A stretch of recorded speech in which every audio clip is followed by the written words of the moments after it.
Hello बच्चों, welcome back to all of you. जैसा कि आपको विजिबल है स्क्रीन पे, ये हमारे जेनेटिक्स के फर्स्ट लेक्चर की स्लाइड्स हैं और अब हम इससे आगे पढ़ने वाले हैं। तो देखो, लास्ट लेक्चर में हमने बात यहाँ तक कर ली थी कि डीएनए को हमने उसकी कोडिंग प्रॉपर्टी के बिहाफ पे दो कैटेगरीज में क्लासिफाई किया था। फर्स्ट कैटेगरी जो कि 98% होती है and that is non coding, and second one that is 2% and that is coding. तो इस कोडिंग वाली प्रॉपर्टी को हम कहते हैं जीन। ठीक है, हमने यहाँ तक बात कर ली थी और अब हम आगे चलते हैं। देखिए, अगर हम बात करें तो सपोज दैट हमें बात करनी है किसी एक कैरेक्टर की, तो for one character for one character देखो बच्चों, हमें क्या चाहिए? जीन। कैरेक्टर के लिए क्या रेस्पॉन्सिबल होंगे? जीन। तो बच्चों, फॉर वन कैरेक्टर, एक second, let me increase the size. So for one character a pair of gene is responsible. Pair of gene is responsible मतलब बच्चों, अगर कोई कैरेक्टर अपने आप को एक्सप्रेस कर रहा है तो उसके पीछे जो फंडामेंटल लॉजिक है वो क्या है कि वहाँ पर क्या होगा? जीन। और वो भी कैसे होगा बच्चों? एक पेयर में होगा। जीन भी होगा किसमें? पेयर में, कपल। ठीक है, दो के फॉर्म में होगा। तो अगर पेयर ऑफ जीन है तो ही क्या होगा? आपका एक कैरेक्टर होगा। ठीक है। और अगर हम बात करते हैं हमारे इस पेयर ऑफ जीन की, तो देखो इसकी लोकेशन क्या होगी। अब हमें बात करनी है इस पेयर ऑफ जीन की लोकेशन की। तो बच्चों, ये जो पेयर ऑफ जीन है, this is present on homologous chromosome present on homologous chromosome at fixed loci at fixed locus। और लोकस को हम कहते हैं पोजीशन। देखो, ये जो हमने दो तीन लाइंस लिखी है, इनका मतलब क्या है बच्चों? इसका मतलब ये है कि मान लो ये हमने हमारा बनाया एक होमोलोगस क्रोमोसोम। ठीक है, ये हमारा क्या है? एक होमोलोगस क्रोमोसोम है। तो इस क्रोमोसोम पे एक प्रेजेंट होगी जीन पेयर। देखो, ये मान लो ये है, ये एक पेयर क्या है? जीन है। तो ये तो बच्चों हमारा है पूरा क्रोमोसोम। कौन से वाला? होमोलोगस। तो मैं यहाँ लिख देता हूँ H dot means homologous chromosome present है। इस क्रोमोसोम पर क्या प्रेजेंट है? आपका पेयर ऑफ जीन। यहाँ बच्चों प्रेजेंट होगा पेयर ऑफ जीन। और ये जीन ही किसके लिए रेस्पॉन्सिबल होगा? Responsible for character. ये रिस्पॉन्सिबल है आपके कैरेक्टर के लिए। ये लाइन एक बेसिक सी है जो एक्चुअल में हम लोग सेल बायो में पढ़ चुके हैं। और जैसा कि अभी तक मैंने इस चैप्टर को अपलोड नहीं किया है, तो ये हम बाद में पढ़ लेंगे सेल बायो। ठीक है, तो वहाँ पे हम इसको देख लेंगे। अभी तो आप सिर्फ ये समझो कि एक कैरेक्टर के लिए पेयर ऑफ जीन रेस्पॉन्सिबल होता है और ये pair of gene homologous chromosome पे एक फिक्स्ड पोजीशन या लोकस पे प्रेजेंट होगा। ठीक है, ये हमने बेसिक सी बात की। और अब हम इसको लेते हैं एक एग्जाम्पल के थ्रू। देखो कैसे। मान लो हमने एक मेल और फीमेल की बात करी। ठीक है, ये हमारे एक ऑर्गेनिज्म है मेल के। सपोज दैट आपका मेल है 2n, so 2n is equals to 46। Let me erase this. ये जो मेल है, इसमें 2n क्रोमोसोम है 46। ठीक है, और n कितने होंगे आपके? 43। यही सेम स्टोरी होगी आपकी फीमेल की। 2n is equals to 46 and n is equals to 43। देखना, अब हम इनके इस क्रोमोसोम को ड्रॉ करते हैं। तो पहले बच्चों हमने ड्रॉ किए इस मेल के क्रोमोसोम्स को। ठीक है, these are the homologous chromosome of male. और अब हम ड्रॉ करते हैं the homologous chromosome of female. तो यहाँ बच्चों हमने ड्रॉ कर दिए फीमेल के होमोलोगस क्रोमोसोम्स को। ठीक है, चलो हमने क्रोमोसोम ड्रॉ कर दिए, लेकिन हमें पता है कि सर इन क्रोमोसोम पे क्या होंगे? पेयर ऑफ जीन्स होंगे, ठीक है, कोई बात नहीं। अब जब इन क्रोमोसोम्स में होगा मियोसिस, क्या होगा इनमें, meiosis for the gamete formation. तो बच्चों अब हमें यहाँ पे करना है फॉर्मेशन ऑफ गैमेट दोनों से, ठीक है। तो गैमेट फॉर्मेशन में क्या होगा, मियोसिस होगा, और यहाँ से दोनों से हम हमारे पास एक एक क्रोमोसोम आने वाले हैं। तो ये क्रोमोसोम बच्चों आता है आपके, एक सेकेंड मुझे इसका कलर एग्जैक्ट सेम करने दो जो यहाँ पे है। ये आता है बच्चों मेल से, ये क्रोमोसोम कहाँ से आया आपके, मेल से। और इस क्रोमोसोम का दूसरा पार्ट आता है आपको कहाँ से, फीमेल से, ठीक है। ये हमारे यहाँ पे हमें गैमेट्स रिसीव होते हैं, so these are the gametes, ठीक है। ये हमें यहाँ पे गैमेट्स रिसीव होते हैं। अब देखो सुनना बच्चों, ये जो गैमेट्स रिसीव हुए हैं इन्हें हम कहते हैं sister chromatid of homologous chromosome. इनको हम क्या बोलने वाले हैं बच्चों, sister chromatid of, sister chromatid of homologous chromosome, of homologous chromosome, ठीक है बच्चों। जिनमें से एक तो आपका होगा मैटरनल, मतलब जो मदर से आएगा, सो this is maternal chromosome, sorry this is paternal, क्योंकि ये आ रहा कहाँ से बच्चों, मेल, और मेल आपको क्या होता है, father. So this is paternal chromosome, white वाला तो ठीक है। और वहीं जो ये ग्रीन वाला है, this is the maternal chromosome, so this is maternal chromosome, ठीक है। ये बेसिकली बच्चों आता है मदर से, और ये आपका आता है बच्चों फादर या मेल से, ठीक है। तो ये हमने एक बेसिक सी बात की है इस लाइन की, जो क्या कहती है कि एक कैरेक्टर के लिए पेयर ऑफ जीन रेस्पॉन्सिबल है जिसकी लोकेशन होगी होमोलोगस क्रोमोसोम पे, कहाँ होगी, होमोलोगस क्रोमोसोम के फिक्स्ड लोकाई पे होगी, ठीक है।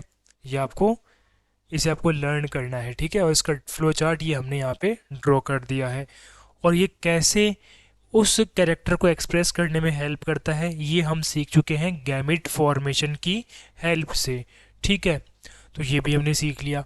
अब देखो बच्चों, ये जो हमारे गैमेट्स बने थे, जो जब गैमेट्स बनते हैं तो इन गैमेट्स के थ्रू जो आपका पेयर ऑफ जीन था ये सेपरेट होगा, ठीक है।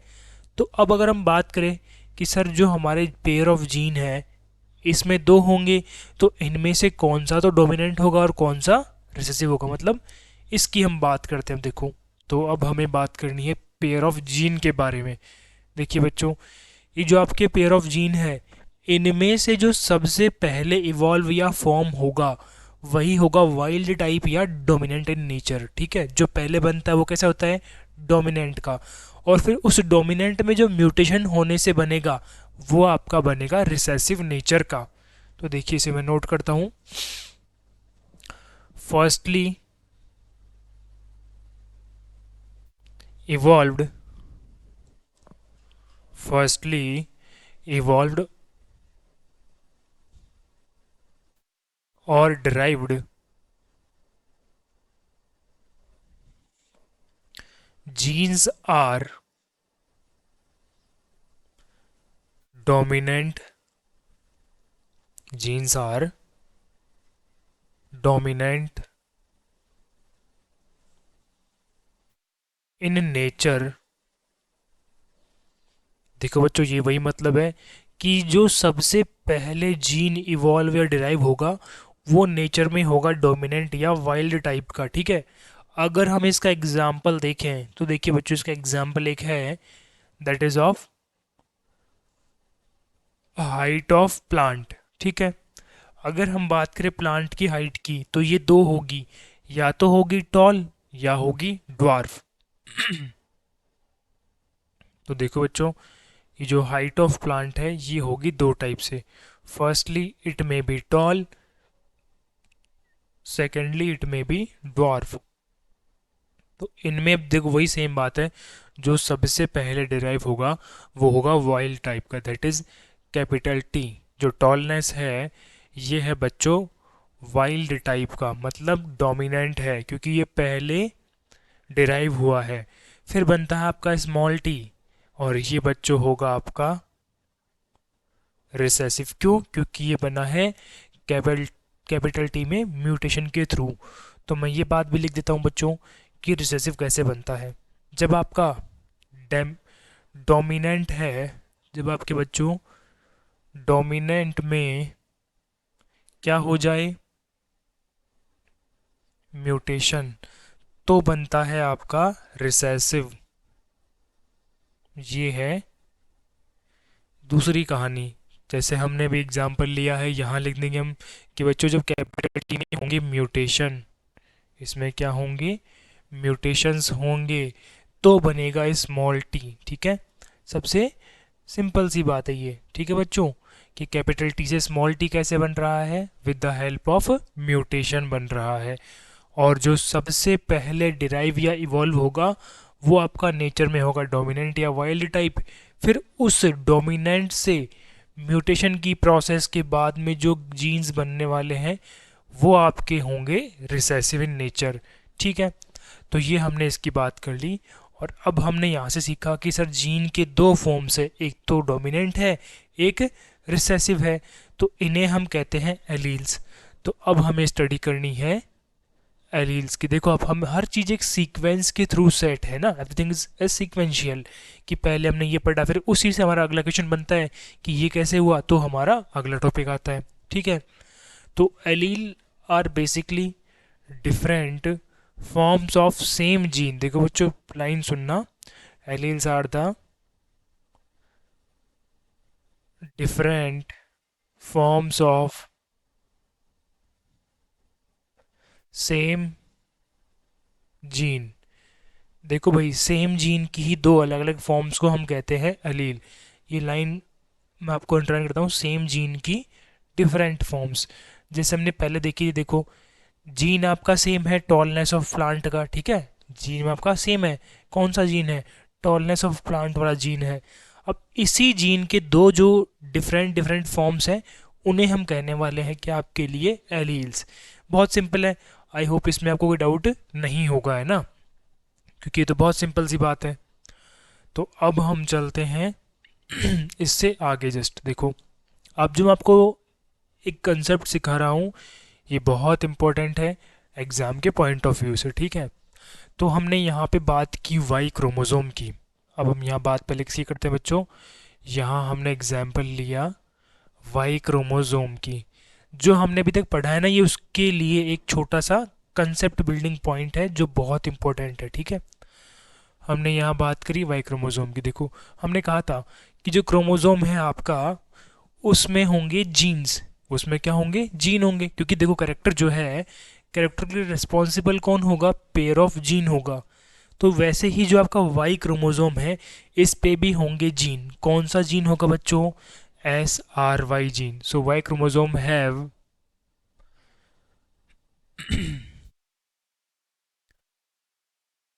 SRY gene. ये है जीन बच्चों किस पे प्रेजेंट है, आपके वाई क्रोमोसोम पे जीन प्रेजेंट है।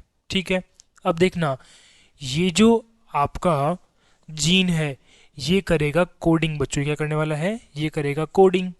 सो this is going to be done the coding. किस चीज़ की, ये बच्चों करता है कोडिंग TDF की। किसकी बच्चों, एक सेकंड मुझे इसका पहले कलर चेंज करने दो, let me change the colour. Okay, so SRY gene is going to coding for TDF। अब देखो TDF की फुल फॉर्म क्या होती है, testes determining factor. Testes determining factor की एक कोडिंग करने वाला है आपका SRY जीन, जो कि बेसिकली वाई क्रोमोसोम पे प्रेजेंट होता है। और ये है रेस्पॉन्सिबल किस चीज़ के लिए, मेलनेस के लिए। ठीक है, for male like character, male like character. So this is responsible for maleness. Responsible for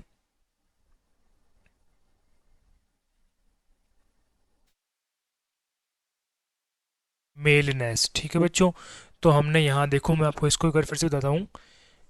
जो बच्चों आपका वाई क्रोमोसोम होगा मेल में, वो वाई क्रोमोसोम में होंगे SRY जीन, और ये कोडिंग करेंगे TDF की, जो रेस्पॉन्सिबल है आपका मेलनेस के लिए। ठीक है बच्चों, दिस इज रेस्पॉन्सिबल फॉर मेलनेस। अब देखो यहाँ पर अगर आपको जस्ट अभी याद हो तो हमने आपको समझाया था भाई, क्या समझाया था कि pair of gene is responsible for a character. याद है आपको कि pair of gene is responsible for a character. ठीक है, लेकिन सर यहाँ तो क्या हो गया, इसका एक्सेप्शन हो गया, वायलेशन हो गया, क्योंकि देखो यहाँ तो मैंने केवल एक ही जीन का नाम नोट करा है। ठीक है, यहाँ तो मैंने क्या किया है, केवल एक ही जीन का नाम नोट किया। तो लिख लो बच्चों, एक लाइन लिखो इसके लिए, no alleles on SRY gene, no alleles on SRY gene. ये एक ऐसा एक्सेप्शन है, ये only and only one exception है। कौन? आपका SRY जीन, क्योंकि इस SRY जीन के ऊपर कोई और एलील्स प्रेजेंट नहीं होते हैं। तो ये बच्चों शो करता है आपका pseudo dominance. So this is going to be showing pseudo dominance. ठीक है बच्चों, ये क्या शो करने वाला है, शूडो डोमिनेंस। दूसरी बात, इस कंडीशन को हम कहने वाले हैं hemizygous condition. So this is going to be known as hemizygous condition. ठीक है बच्चों, इसे हम कहने वाले हैं, नॉट होमोजाइगस नहीं है बच्चों, ये है हेमीजाइगस। तो आप इसको होमो लिख के कट करना, क्योंकि नोट्स में ये चीज़ मेंशन करना ज़रूरी है कि ये क्या नहीं है, उसके बाद में क्या है ये आपको मेंशन करना है। ठीक है, तो भाई देखो, जो आपका वाई क्रोमोसोम है उस पे केवल और केवल एक जीन होगी, SRY जीन, जिसके कोई भी अलील्स नहीं होंगे।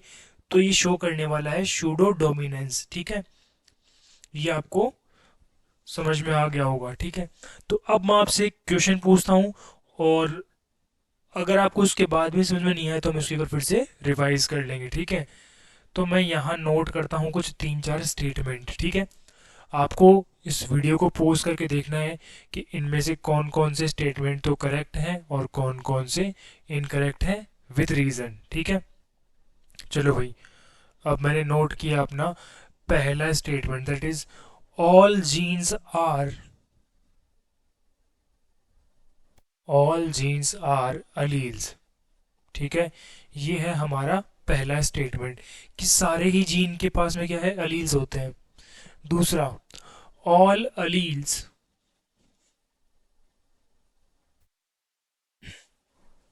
आर जीन्स, कि सर सारे ही अलील क्या होते हैं, जीन होते हैं। और थर्ड स्टेटमेंट है, all genes are not alleles. और बच्चों फोर्थ स्टेटमेंट है, all alleles are not genes. ठीक है बच्चों, ये मैंने आपके सामने 4 स्टेटमेंट नोट किए हैं। अब आपको सोचना है भाई कि इनमें से कौन कौन से तो करेक्ट है और कौन कौन से इनकरेक्ट है।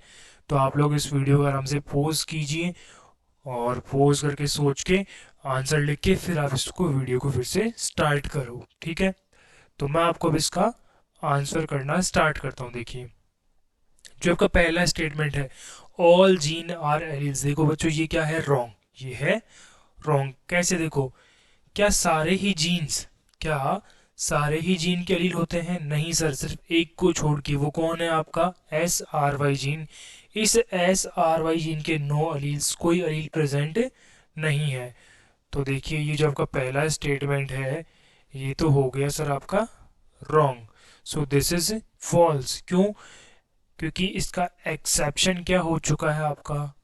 सर इसका एक्सेप्शन है हमारा SRY जीन, इसके कोई भी एलील्स नहीं होते हैं। This is the gene that is not having any kind of alleles. Okay, अब हम आते हैं आपके सेकंड स्टेटमेंट पे, all alleles are gene. Wait देखो बच्चों, सही बात है, ये क्या इसका जस्ट रिवर्स है। ये स्टेटमेंट है ट्रू कि अगर किसी चीज़ के दो अलील हैं, एक तो मान लीजिए आप डोमिनेंट है, एक आपका रिसेसिव, तो ये दोनों ही किसके हैं, जीन के पार्ट है। किसके पार्ट है, जीन के पार्ट है, दैट इज करेक्ट। अब हम आते हैं थर्ड स्टेटमेंट पे, all genes are not alleles. सही बात है, क्यों, क्योंकि ये कहानी है किसकी, एस आर वाई जीन की। फर्स्ट और थर्ड लगभग सेम से स्टेटमेंट, वैसे उसको हमने नेगेटिव कर दिया, ठीक है, वो पॉजिटिव स्टेटमेंट है और ये नेगेटिव है। वैसे ही सेकंड और फोर्थ भी क्या है आपके बच्चों, नेगेटिव स्टेटमेंट है। देखो क्या बोलता है fourth statement, all alleles are not gene. ठीक है बेटा, देखो अब आप इसको सॉल्व करो, इस थर्ड जो आपका ना फोर्थ पॉइंट है कि all alleles are not gene. सोचो और मुझे बताओगे क्या ये ट्रू है या फॉल्स है। ये बच्चों है आपका फॉल्स, क्योंकि क्या सेकंड का जस्ट नेगेटिव है। तो यहाँ जो हमने चार स्टेटमेंट लिए, इनमें से बच्चों दो तो करेक्ट है और दो आपके इनकरेक्ट है, ठीक है। तो अब हम चलते हैं इससे आगे, अगर आपको ये समझ में आ गया तो बहुत अच्छी बात है। अब हम आगे कुछ और नए कंसेप्ट सीखने वाले हैं। देखिए भाई, अब हमें जो नए कंसेप्ट सीखने हैं उनकी हम बात करते हैं। So let us move to the next slide. देखो बच्चों, अब मैं आपको एक सेंटेंस बोल लिखता हूँ और फिर उससे हम समझने वाले हैं। तो आपका सेंटेंस है, part of DNA, part of DNA coding for polypeptide, coding for polypeptide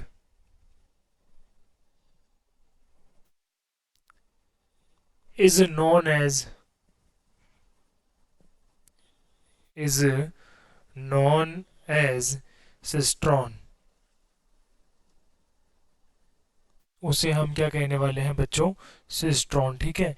ये मैंने एक सेंटेंस लिखा कि सर डीएनए का पार्ट जो कि क्या होगा, जीन। आपको याद है क्या कि हमने डीएनए को दो पार्ट में डिवाइड किया था, एक तो 98% पार्ट था, एक इसका 2% पार्ट था। तो इसका 2% पार्ट जो जिसके पास कोडिंग की प्रॉपर्टी थी, अगर ये 2% पार्ट क्या कर रहा है आपका, पॉलीपेप्टाइड जिसको हम क्या बोलते हैं, प्रोटीन बोलते हैं, अगर ये प्रोटीन के लिए कोड कर रहा है तो इसको हम कह देंगे क्या, सिस्ट्रॉन। ये इसका सिंपल सा मतलब है। तो मैं इसको इरेज करता हूँ, ठीक है, ये आप समझ गए होंगे, ठीक है, आप समझ गए कि सिस्ट्रॉन क्या होता है। तो अब भाई वही सेम चीज हम खेलते हैं क्वेश्चन क्वेश्चन। हम आपके सामने फिर से चार स्टेटमेंट लिखने वाला हूँ और आपको बताने हैं कि इनमें से कौन कौन से तो ट्रू है और कौन कौन से फॉल्स है, और भाई इसके पीछे क्या लॉजिक क्या है, ठीक है। तो चलो, पहला statement, all genes are cistron, all genes are cistron. Second आपका स्टेटमेंट होगा बच्चों, all genes are not cistron, all genes are not cistron. Third आपका स्टेटमेंट होगा बच्चों, all cistron are genes, first का reverse, all cistron are genes. और fourth होगा बच्चों इसका negative sentence, all cistron are not jeans,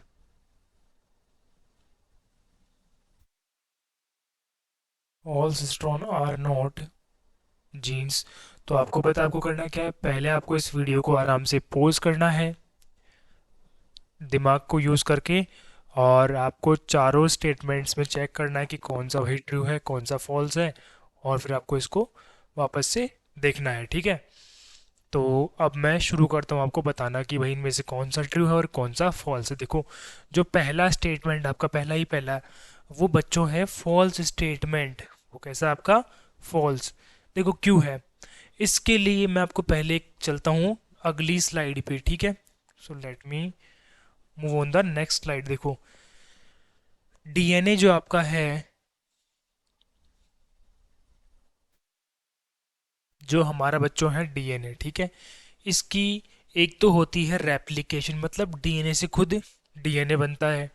फिर एक होता है बच्चों डीएनए से क्या बनेगा आपका आरएनए, और ये रिवर्स भी पॉसिबल है, ऐसे आरएनए से फिर से डीएनए बन जाता है। फिर बनता है आरएनए से प्रोटीन, जिसे हम कहते हैं पॉलीपेप्टाइड, ठीक है।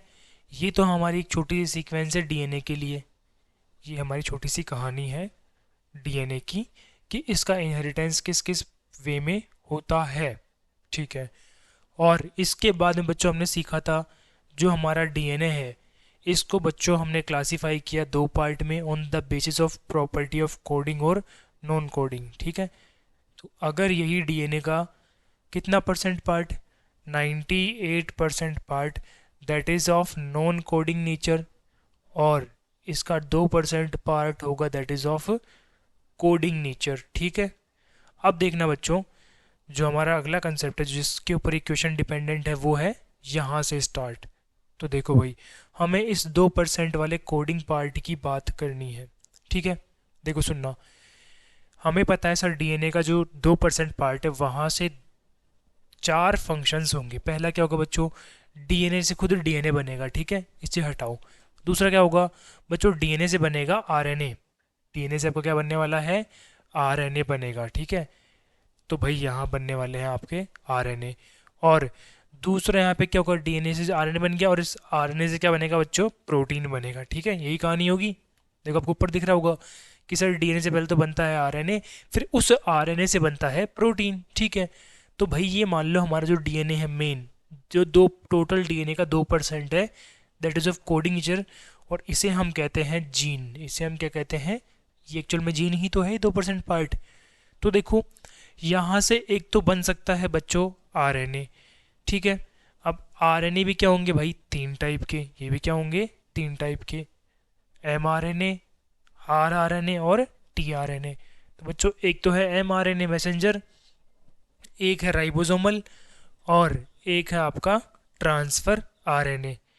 दूसरी बात, ये एमआरएनए जो है आगे क्या बनाएगा आपका फर्दर, ये बनाएगा प्रोटीन।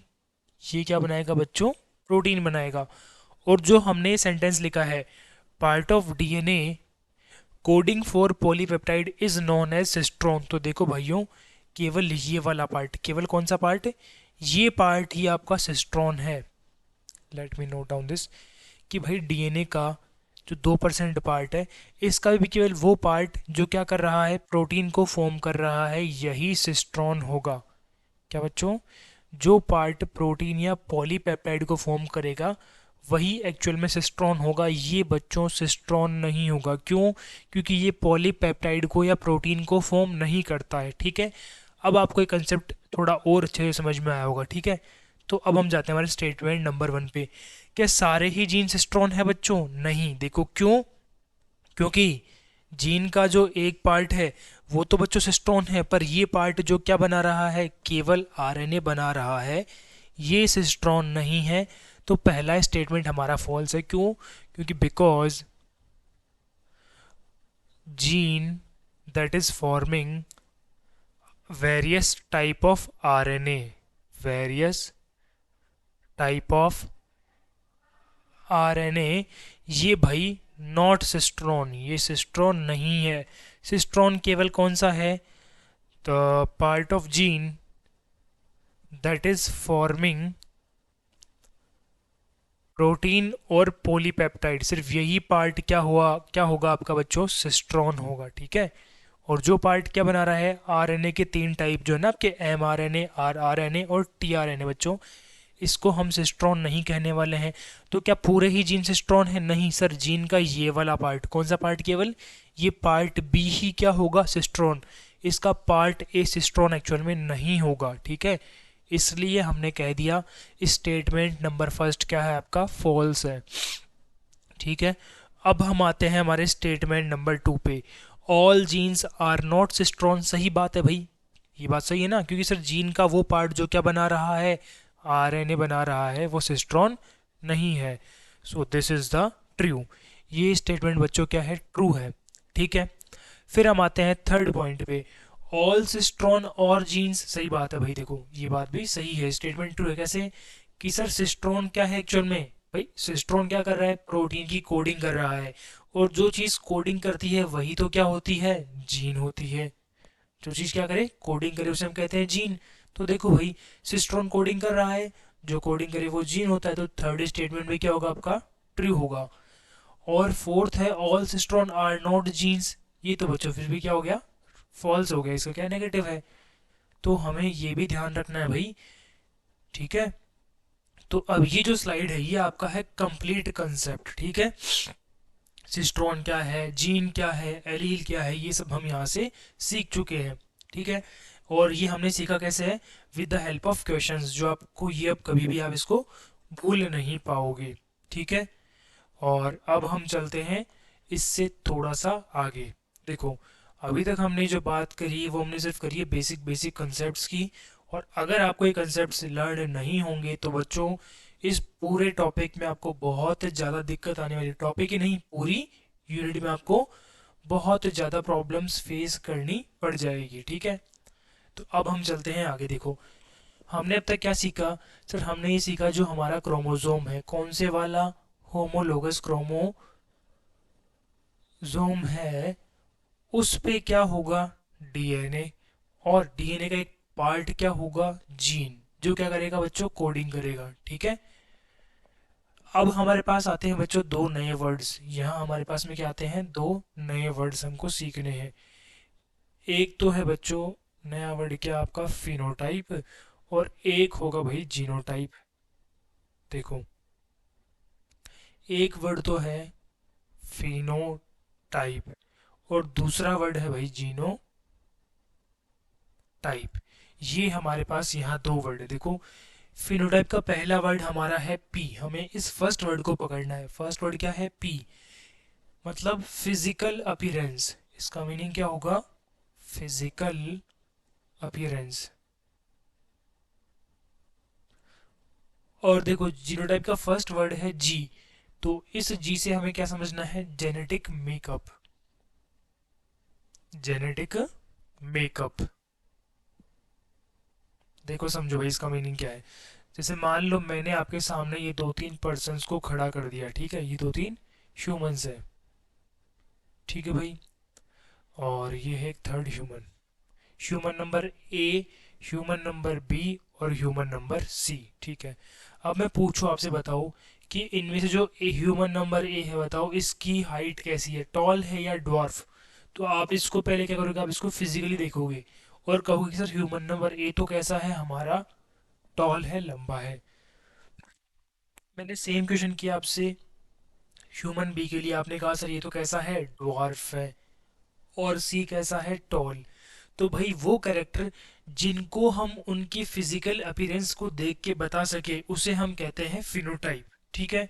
अब मैंने पूछा बताओ जो ए और सी है इनमें बताओ बच्चों कौन सा तो आपका होमोजाइगस है और कौन सा हेट्रो, होमो मीन्स कैपिटल टी है या कैपिटल टी स्मॉल टी है।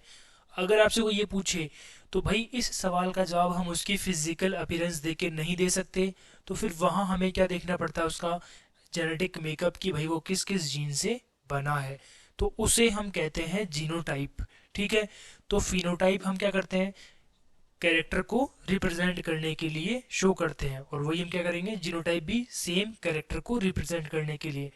बट फिनोटाइप हम बताएंगे उसकी फिजिकल अपीयरेंस से, और जीनोटाइप हम बताने वाले हैं उसके जेनेटिक मेकअप से। अब देखना बच्चों, जो आपका ये फिनोटाइप है, जो ये हमारा फिनोटाइप है, अगर हम इस फिनोटाइप से मूव करते हैं किस पे, जीनोटाइप पे, तो उस जेनेटिक्स को हम कहने वाले हैं फॉरवर्ड जेनेटिक्स। उसे हम क्या कहने वाले हैं, इसे बच्चों हम कहने वाले हैं forward, this is going to be known as forward genetics, this is known as forward genetics. और वहीं अगर हम जीनोटाइप से फिनोटाइप की ओर मूव करते हैं then this is going to be known as reverse genetics, इसे हम कहने वाले हैं बच्चों रिवर्स जेनेटिक्स। ठीक है, मतलब अगर हम किसी स्पीसीज या किसी कैरेक्टर के लिए फिनोटाइप से जीनोटाइप को फाइंड आउट करते हैं तो उसे हम कहते हैं फॉरवर्ड जेनेटिक्स। और अगर हम उस स्पीसीज के जीनोटाइप से फिनोटाइप को डिस्क्राइब करने वाले हैं तो उसे हम कहते हैं बच्चों रिवर्स जेनेटिक्स। ठीक है, और अब मैं यहाँ कुछ तीन वर्ड्स लिख रहा हूँ जिनमें पहला वर्ड से होगा यू जेनिक्स। यू जेनिक्स। सेकेंड वर्ड है बच्चों यू थेनिक्स।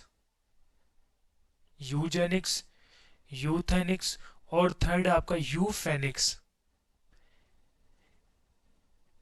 यूजेनिक्स, यूथेनिक्स एंड यूफेनिक्स। ठीक है, अब हम समझते हैं कि इनका मतलब क्या है, इनका क्या मीनिंग है। देखिए बच्चों, जो आपका यूजेनिक्स है that is basically the genetics used to improve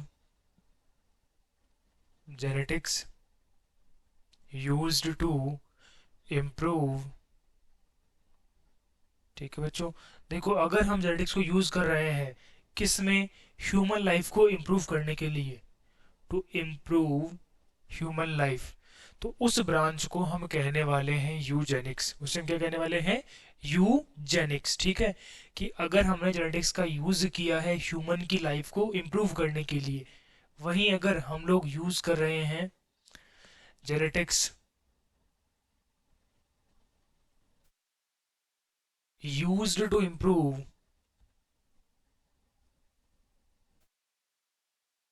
genetics used to improve environment, improve environment, तो उससे बच्चों हम कहने वाले हैं आपके लिए यूथेनिक्स। तो हमने दो वर्ड सीखे, एक तो पहला कौन सा आपका यूजेनिक्स और एक हमने सीखा है यूथेनिक्स। अगर हम जेनेटिक्स को यूज कर रहे हैं ह्यूमन लाइफ में then it is Eugenix.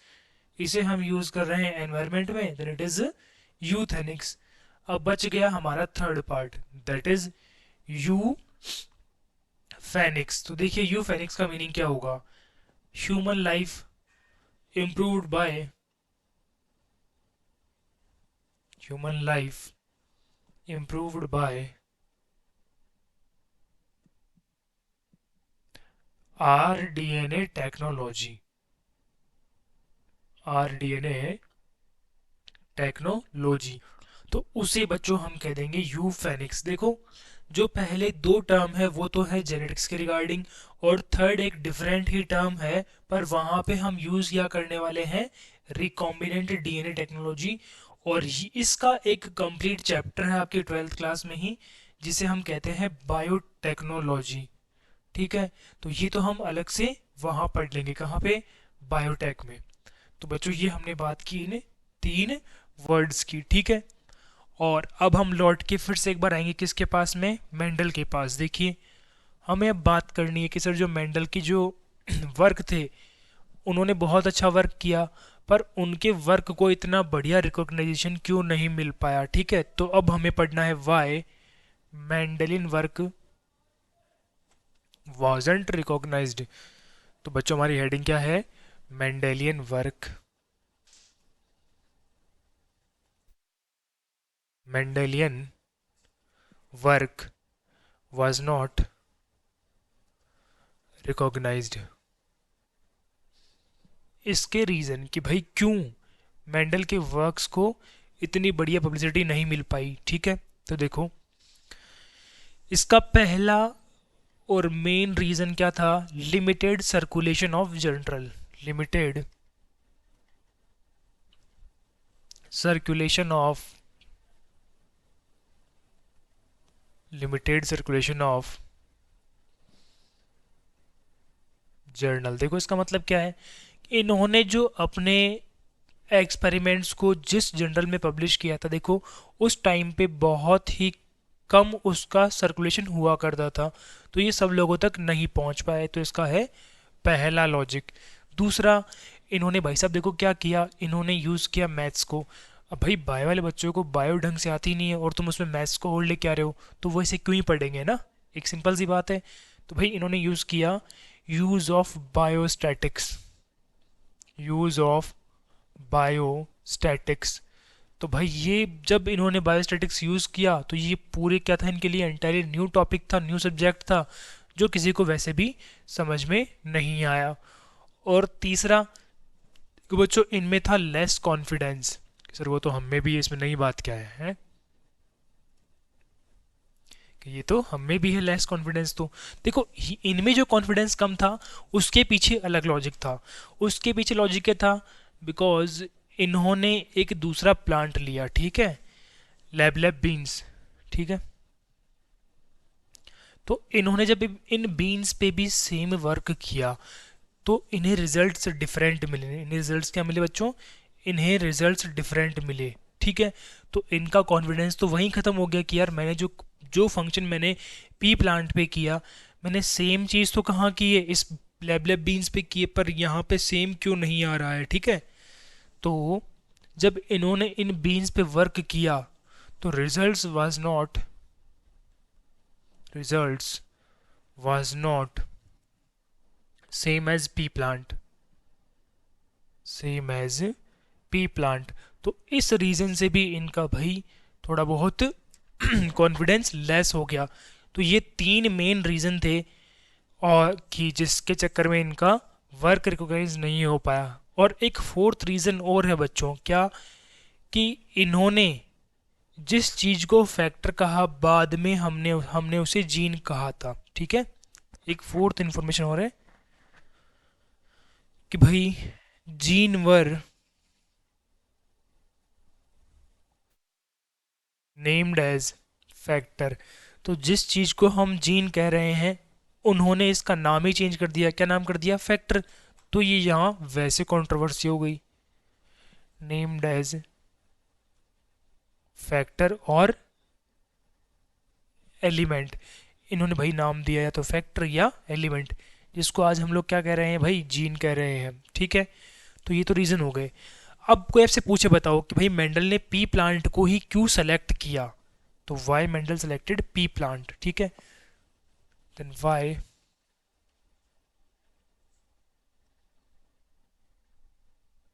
P plant, why pea plant was selected by Mendel. तो देखिए भाई इसके पीछे भी क्या लॉजिक था, हम देखते हैं।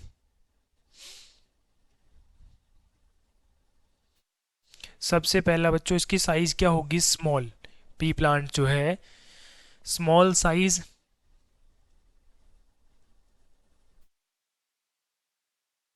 Easy to grow, easy to grow, short life cycle, short life cycle, जो कितनी होगी अप्रोक्सीमेशन, अप्रोक्सीमेशन ये होगी भाई 3 मंथ्स के आसपास, ठीक है। और एक चीज़ इनकी कहती है बच्चों, less after care, less after care मतलब इनकी कम देखभाल करनी पड़ती है, वाटरिंग या इनको जो भी न्यूट्रिएंट्स चाहिए उनकी कम देखभाल करनी पड़ती है। ये तो था पहला पॉइंट। दूसरा, easily observable and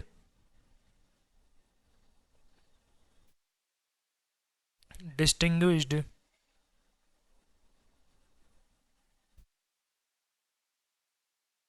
easily observable and distinguished character, ठीक है भाई। अगला देखो, thousands seed by single mating, कि अगर सिंगल मैटिंग होती है तो उससे हजारों सीड्स प्रोड्यूस हो जाएंगे एक बार में, ठीक है। And just because of large sample size, large sample size, there are the low chances of error, less chances of error. देखो हमने जो पॉइंट्स लिखे इनको अब हम समझते हैं भाई ना, कि इन पॉइंट्स का मतलब क्या है। पहला हमने लिखा है स्मॉल साइज। देखो जो अपना पी प्लांट है इसकी साइज़ छोटी है, ये ग्रो होने में बहुत इजीली होगा और इसका जो लाइफ साइकिल है शॉर्ट होगी, 3 मंथ्स के आसपास इनकी एक साइकिल कंप्लीट हो जाएगी। और हमने फिर लिखा है लेस आफ्टर केयर, मतलब देखो बच्चों इनको 3 महीने में इनको बहुत ही कम केयर की रिक्वायरमेंट होती है। ठीक है, फर्स्ट पॉइंट तो बहुत ही बेसिक है, सबको समझ में आएगा। दूसरा, easily observable and different distinguished character, इसका देखो मतलब क्या बच्चों, इसका मतलब ये है कि अगर हम ऑब्जर्व करें तो इसके जो कैरेक्टर्स हैं उनमें हम डिफ्रेंशिएट भी इजीली कर लेंगे और उनको हम ऑब्जर्व भी बहुत इजीली कर लेंगे। मतलब उनमें जैसे कहते हैं ना कि वो एग्जैक्टली दूसरे के अपोजिट, जैसे डे का अपोजिट नाइट होता है, तो वैसे ही क्या है इनके कैरेक्टर्स भी क्या होंगे, एग्जैक्टली अपोजिट होंगे। और अगर हमने पी प्लांट की सिंगल मैटिंग की है तो उससे थाउजेंड्स ऑफ सीड प्रोड्यूस होने वाले हैं, और जो ये लार्ज साइज होगी सैंपल की, इससे एरर के चांसेस भी कम होंगे। क्यों? क्योंकि साइज लार्ज है तो हम इस चीज को फिर से रीअब्जॉर्व कर लेंगे। ठीक है, तो ये है हमारे इसके रीजंस। ठीक है, और अगला जो रीजन है इसका वो बच्चों हम लिखते हैं। ठीक है, ये तो हमने यहाँ पे 4 रीजंस की बात कर ली, और अब को एक आध दो रीजंस और बाकी हैं। तो अगला रीजन आप लिखो easy artificial easy artificial hybridization process. Next लिखो बच्चों pure lines easily available, pure lines